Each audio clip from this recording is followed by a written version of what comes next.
comenzamos. Según la guía, Núcleo, también conocido como Tinta Sucia, un destacado rapero, productor y figura clave del hip hop argentino, originario de la zona sur del conurbano bonaerense, comenzó su trayectoria en la cultura urbana a los 13 años como b-boy. Su apodo surgió cuando, siendo parte de un grupo de breakdance, alguien lo describió como el núcleo de esa movida y el nombre perduró. Bienvenido, Núcleo. ¿Cómo estás? Gracias, bien, muy bien. Bien, no sé cómo viste lo que te describió la guía. Sí, está bastante acertada.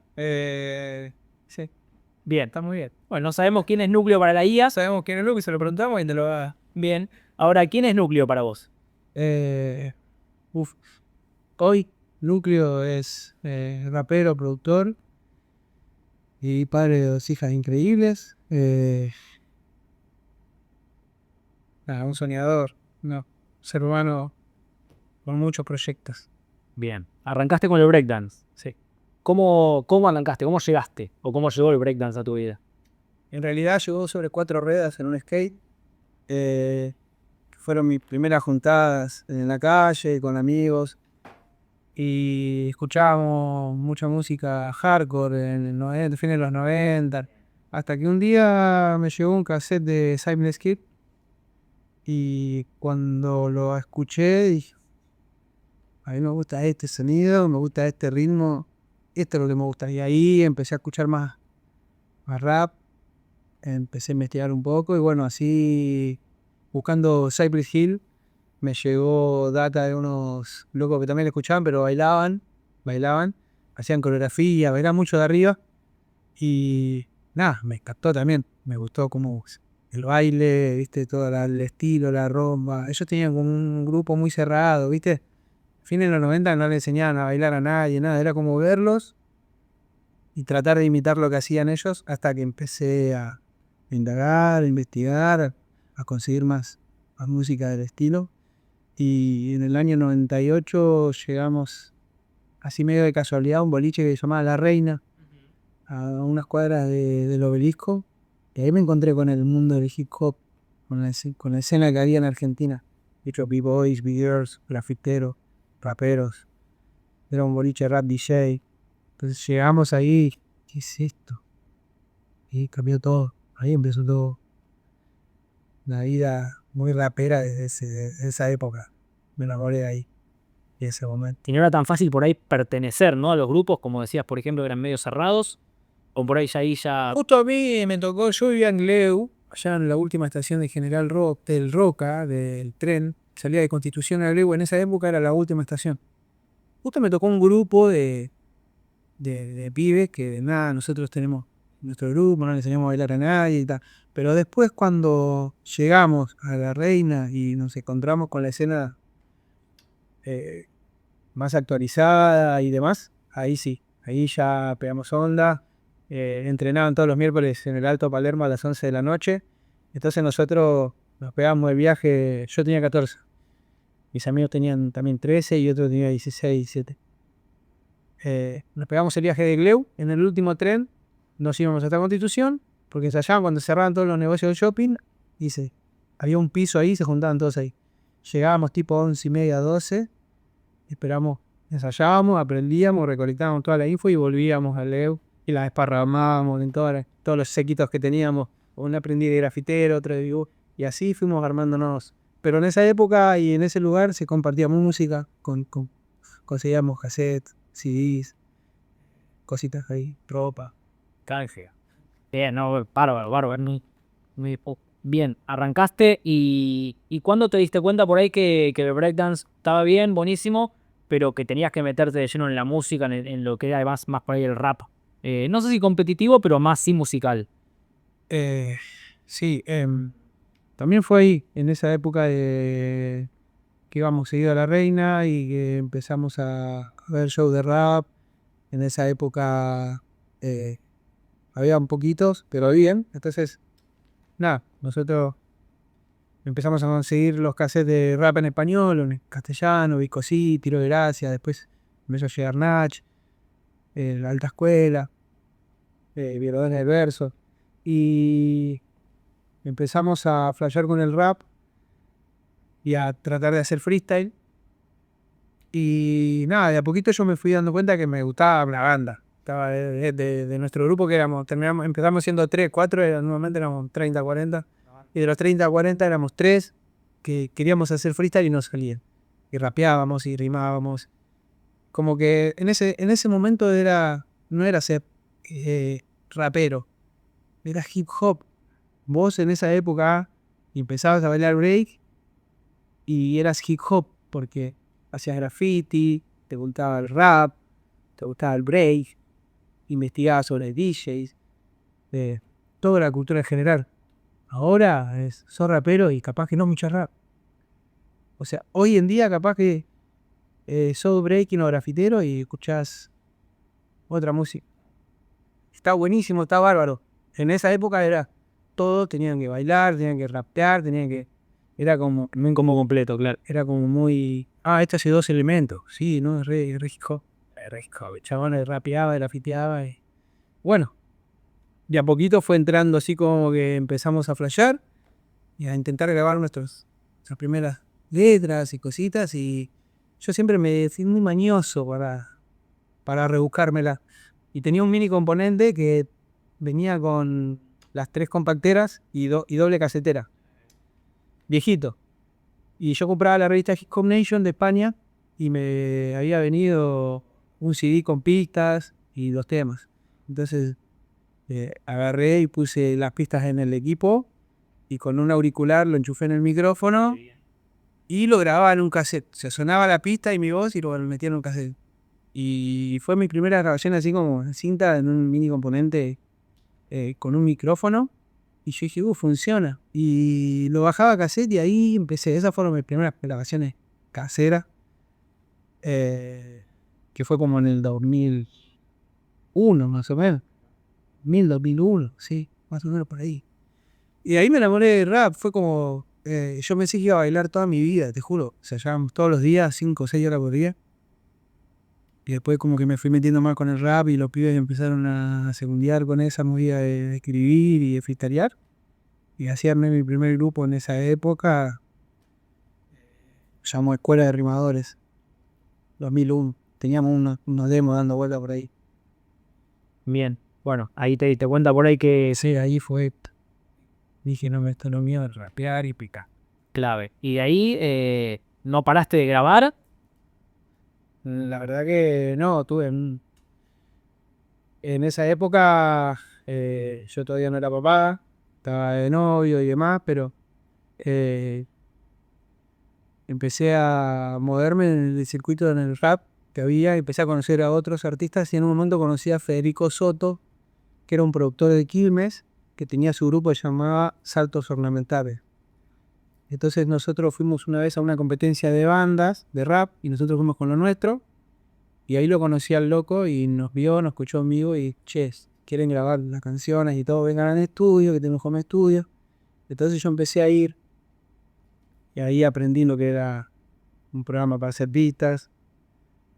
Trabajaba con Rizzo. Yo llevaba sample, los cortábamos, hacíamos los beats. Yo lo veía laburar. Empezamos a cortar sample, a hacer las pistas, primeras grabaciones. Y fue como el primero de la camada de productores y demás que había, que nos dio cabida y fuimos a aprovecharlo ahí y nos grabamos unos pares de temas. Así que yo le digo una banda a Fede Soto de Saltos Ornamentales, siempre lo menciono porque nosotros éramos re jovencitos y el chabón vio algo y nosotros fuimos a hacer lo nuestro y así empezamos. En esa época iba Sergio Sandoval también a grabar algunas cositas con él. Usamos con toda la crema ahí del freestyle. Bien en la cuna. Así que sí, fueron por ahí las primeras grabaciones en esa época, como 2003, 2004 ya se empezó a hacer las primeras maquetas. Bien, y no se equivocó. No es porque te tenga acá enfrente, pero no se equivocó. Había algo de verdad. Buenísimo. Bueno, vamos con la primera sección de este programa, que es un ping-pong. Básicamente, bueno, tranqui, algo naif, algo más del palo. Y vamos a arrancar, ¿trabajar de día o de noche? Yo prefiero la noche, siempre. Sí. ¿Underground o Mayfree? Yo soy del underground, pero tienen que convivir. No existiría el underground sin el mainstream ni mainstream. No. ¿Libro o película? A mí me gusta mucho el cine. Leo poco, pero cine es una más. ¿Tarde de lluvia o tarde de sol? Depende. A mí me gusta el solcito, pero la lluvia tiene su magia. Ahí va. Sí, sí. Bien. ¿Barras o flow? Tuve momentos. Hoy son barras. Tuve años que eran flow, métricas, combo, estructuras difíciles y demás. Hoy, barra. Bajar la data. Es lo que te queda. ¿Escenario o estudio? No, escenario. Hay una energía ahí muy especial del escenario. La gente, todo. El estudio tiene su magia, pero el escenario. ¿Y te acordás de tu primer escenario? Sí. Creo que fue en Mar del Plata. Que yo fui a bailar como b-boy, fue a como una competencia nacional que se hacía en Mar del Plata. Y terminé rapeando porque era uno de los pibes que rapeaba más o menos bien, siendo b-boy. Y bueno, me dieron cabida y rapeé unos temas de Mar del Plata. Y ahí pedí otras cabidas que estaban todos ahí. Me ayudó una banda que hacer. ¿Y qué se siente por ahí? Saber que salís a un escenario y sabés que la gente está ahí porque sabés, porque te van a ver o esperan que salgas o no. Pero ¿qué se siente cuando salís y ves por ahí todo esto lleno? Es increíble, es hermoso porque está toda la energía concentrada en eso, lo que sale de vos en ese momento. Y ahí te das cuenta al minuto si te dan cabida o te dan las patas. Y cuando te ganas la atención de la gente, mágico. Así que estás haciendo las cosas bien y eso te llena. Bien. ¿Por qué tinta sucia? Más allá de por ahí lo que conocemos todos, es bien el origen de dónde nace. Mirá, a mí me dicen núcleo desde que tengo 14, 15 años, como la guía lo dice, que yo siendo b-boy ya me decían núcleo. Cuando empecé a rapear y empecé a querer subir la música en las plataformas, era YouTube en ese momento, SoundCloud, MySpace. Cuando vos buscabas núcleo, aparecía una banda de rock de no sé dónde. Y yo había hecho un tema que se llamaba Tinta Sucia porque hablaba de un reflejo de la sociedad y de lo sucio que estaba todo y la mugre en la que convivimos. Y eran mucho las temáticas que yo tocaba, había mucho reclamo social. Entonces, era núcleo, también por eso como Tinta Sucia, que en ese momento el tema había sonado en el Andre, la originalidad desparramado. Y me quedó un núcleo ahí que hay Tinta Sucia de ese tema, que logramos en la casa de DJ Black. Bien. ¿Cuál es el tema que más te representa? Tuyo, ¿no? Pasa que tengo 17 y Son muchos, ¿no? es un montón. Hay temas muy representativos y yo siempre hay uno que a mí me ayudó mucho a salir de la depresión y de un estado que tenía de angustia y demás, que se llama Solo una oportunidad. Es un tema medio triste, pero a mí me ayudó y me representó mucho y recibí muchos mensajes de gente que también me escribió diciendo, che, este tema me reayudó cuando quería dejar todo, bajar los brazos. Yo, es solo una oportunidad y está bueno, qué sé yo. En un momento lo tocaba mucho también. Es un tema lindo. ¿Cómo se sale de eso? De por ahí estar ahí, bueno, más allá de que obviamente y claramente escribir y componer es un pie fundamental, pero ¿cómo haces? A mí me pasó algo muy particular porque yo venía produciendo mucho tiempo en el Triángulo, muchos artistas, mucho tiempo encerrado, desebado, y se iba uno, llegaba otro, se iba uno, llegaba otro. Creo que me colapsó y empecé con ansiedad y ataque de pánico. Justo el día que cumplí 30 años, nos íbamos todos a festejar y antes de salir me agarró un ataque de pánico jodido y la quedé ahí.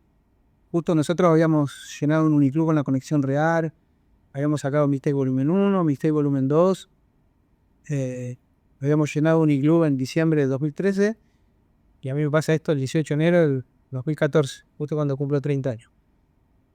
Entonces ahí entré en un estado re depresivo porque cuando me agarró ese ataque de angustia y el ataque de pánico me quedó como un nudo en la garganta, como 6 meses, y cada vez que quería comer o algo no podía. No podía comer, no podía tragar, y vivía así, viste, muy angustiado.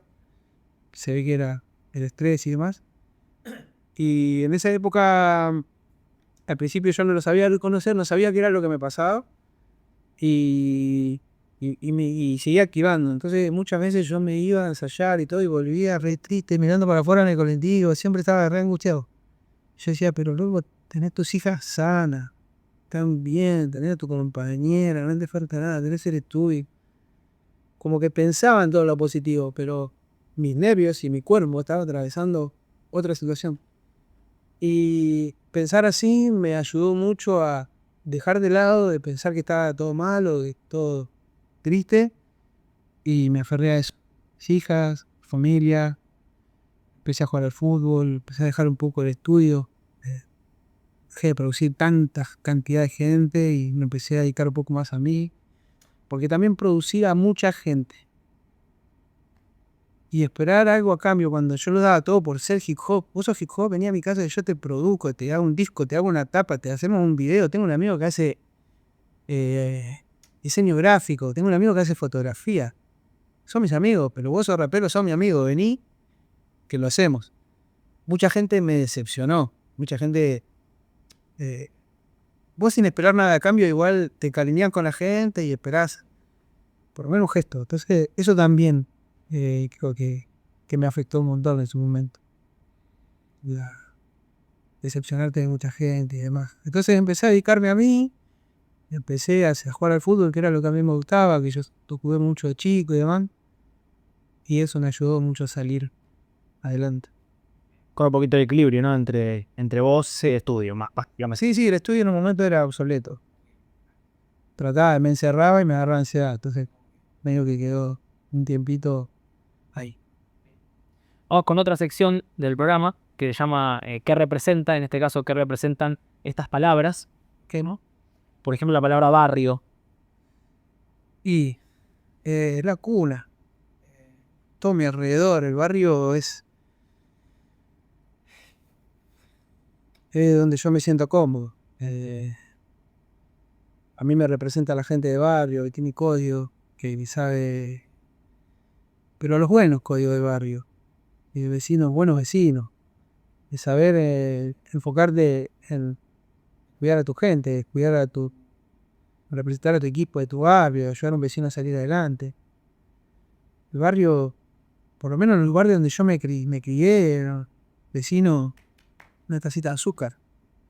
Eh, Y no todo el mundo sabe eso, ¿viste? Esas partes del barrio. Solamente saben ver lo malo, o lo negativo, o lo peligroso. Que yo sé que nosotros convivimos con ese peligro muchas veces, pero en mi caso particular yo le saqué cosas buenas y lo supe plasmar en la música, en el arte, y lo supe sacar adelante.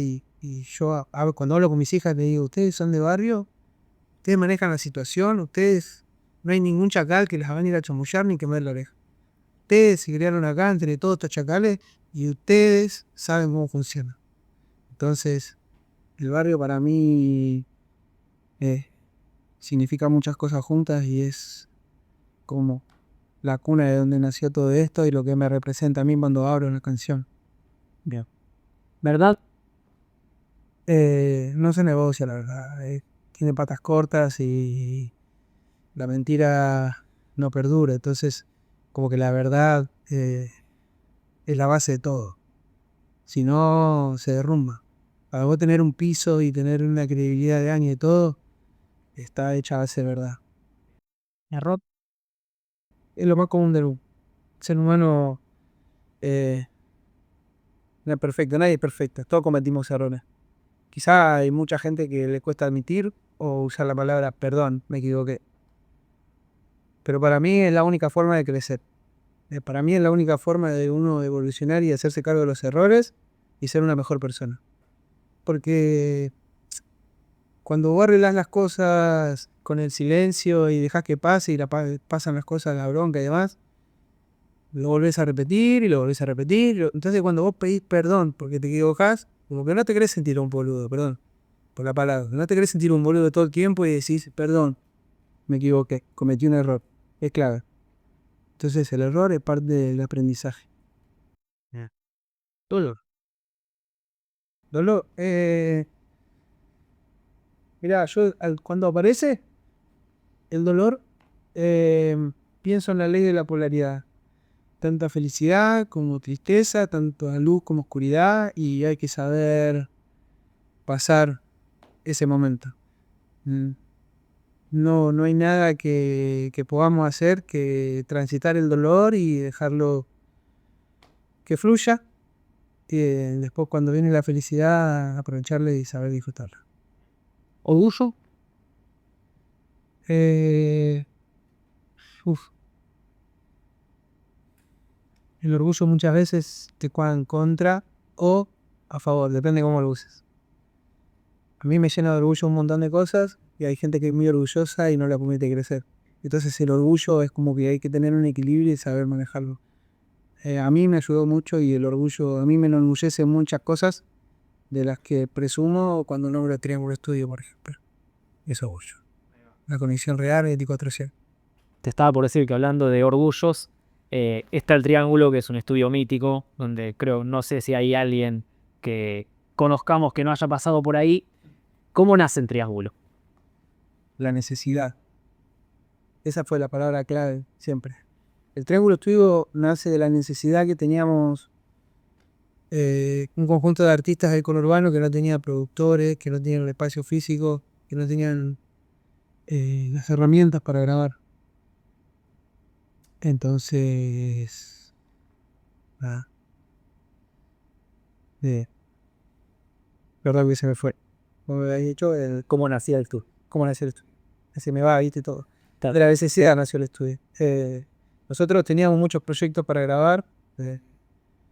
Siempre fuimos de acá a acá grabando cositas. Y con Fianru, Tortu, Urbalce.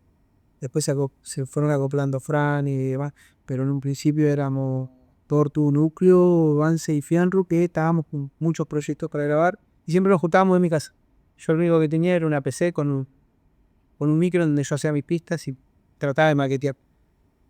Entonces, entre todos, fuimos uniendo fuerzas y empezamos a comprar un micro condenser, monitores y una plaquita y empezamos a grabar ahí nuestra cosita.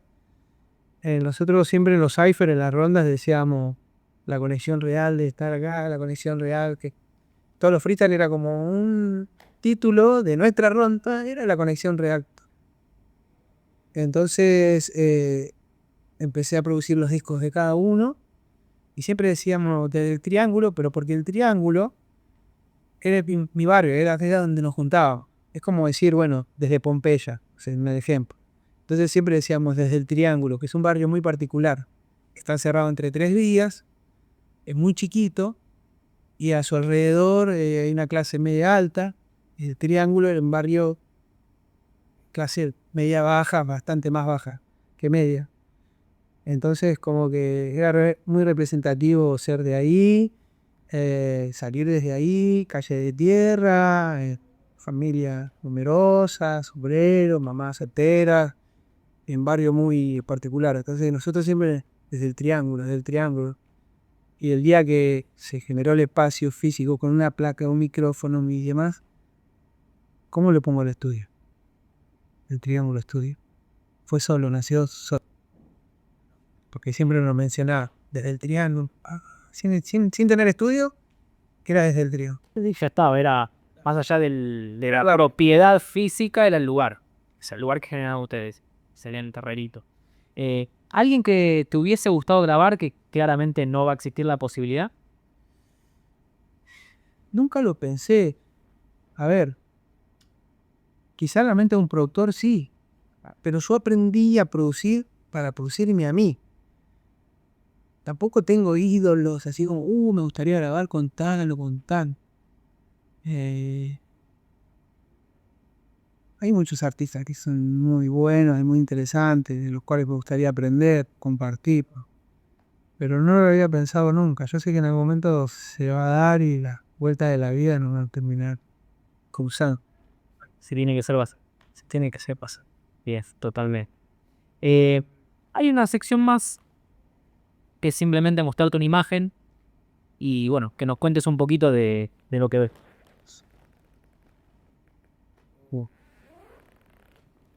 Mirá que guachín, Gelo. Y bueno, esto fue un video de la Conexión Real Somos, creo que salió en 2011, que este fue un videoclip que nos abrió muchas puertas. Fue una canción que nos abrió muchas puertas. Un grupo de locos que estaba soñando y lo convirtió en realidad con el pasar de los años, pero ese video y esa canción fue el primero de un gran paso de todo esto. Somos Visión Real. Bien, te seguís viendo con los chicos. Sí, Laburan juntos. es algo que, sí, yo tengo la suerte de poder sentarme y compartir con cada uno de ellos y disfrutar de lo que están haciendo hoy en día, cada uno por su lado. Cada uno, siempre fuimos artistas solistas, independientes, pero cuando nos juntábamos y grabábamos en el Triángulo Estudio, en ese momento la Conexión Real era como un equipo. Nosotros decimos, che, esto no es un grupo, vos sos Fianru, yo soy Núcleo, el Tortu, Fran, somos todos solistas. Acá funciona la Conexión Real y nace esto. Y por suerte hoy están todos reactivos, tocando, viajando, haciendo su carrera. Y yo lo veo y la verdad que para mí es una felicidad inmensa. Bien. Más allá de la música y de que igual tiene todo que ver con el hip hop y con el rap en este caso, fuiste jurado de varias competencias. ¿Cómo es ser jurado de una competencia donde estás midiendo por ahí a tus pares? ¿Qué se siente? ¿Cómo es esa experiencia? Mirá, yo me lo tomo muy personal, muy importante, porque antes de responderte te cuento por qué. Yo era competidor de freestyle cuando no era mainstream, cuando no había en cámara, cuando éramos siempre 20 locos que se cruzaban en todas las batallas y demás. Y el amiguismo, yo sentí que en un momento me cerró un montón de puertas. No, cuando se empezaron a hacer las Red Bull, las primeras audiciones, porque vos al principio, para entrar en una Red Bull, tenías que hacer un casting y el que hacían los castings, Dante Spinetta, el productor del evento, capaz con el actor, una cosa así. Entonces que nosotros que veníamos de allá, del fondo, del Greu, no nos conocía nadie, siempre a cara de perro, porque somos de barrio, porque somos humildes. Nosotros siempre veíamos la movida de Capital y todo, como que era un mundo aparte. Era como que ellos tienen su movida y nosotros tenemos que ir ahí, tratar de ir con perro. Y en Red Bull no fue una excepción.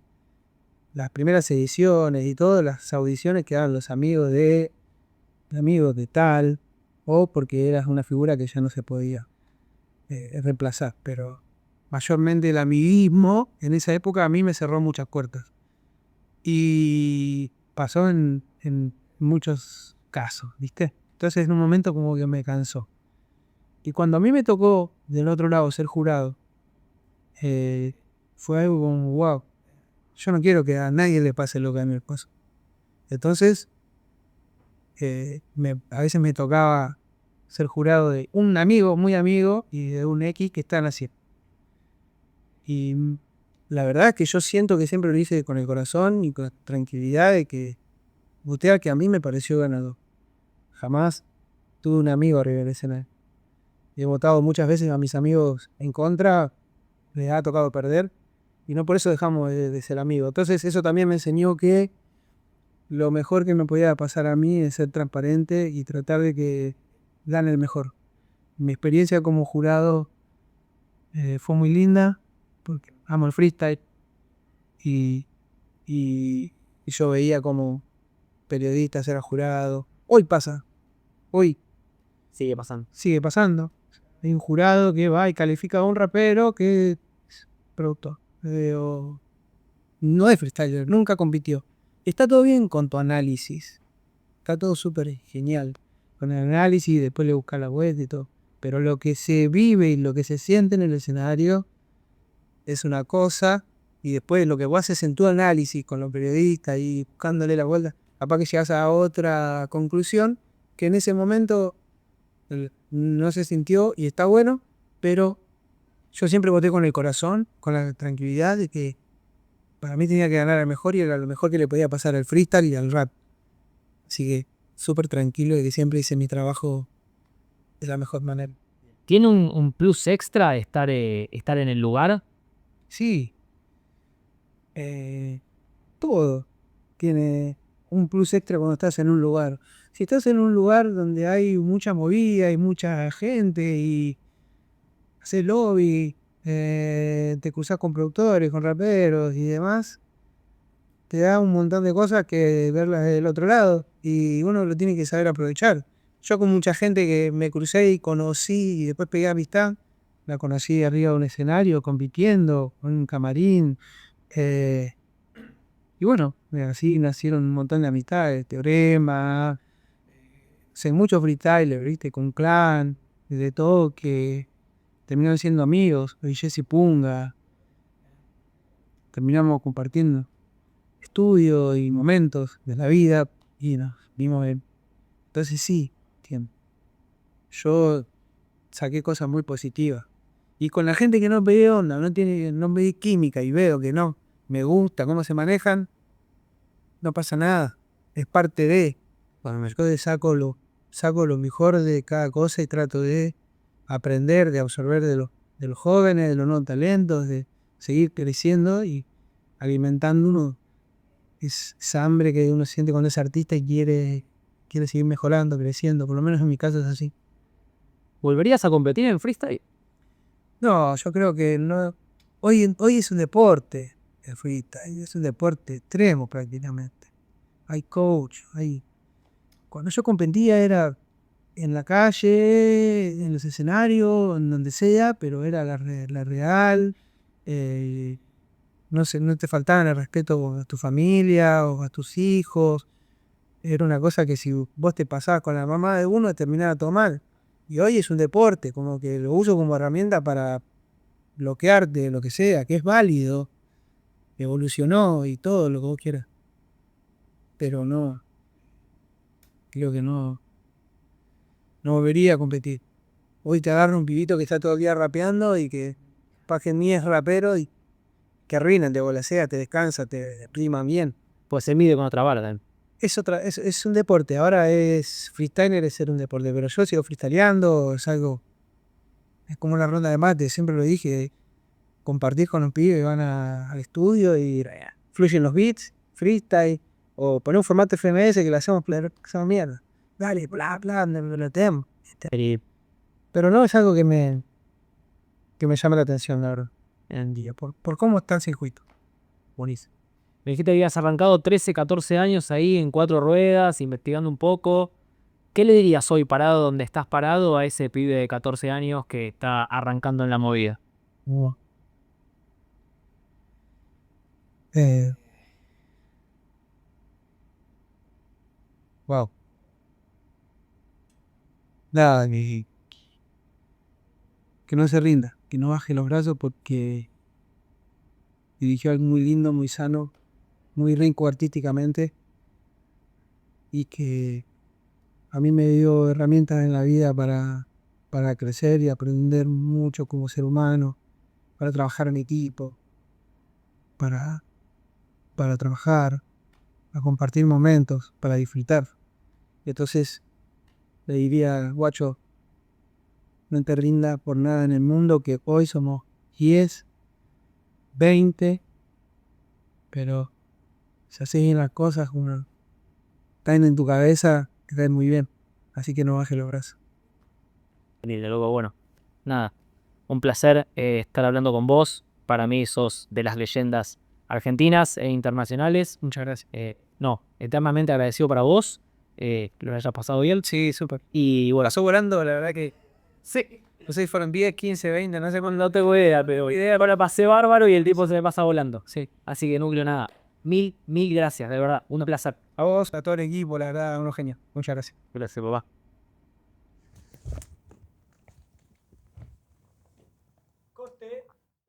Ahí vamos.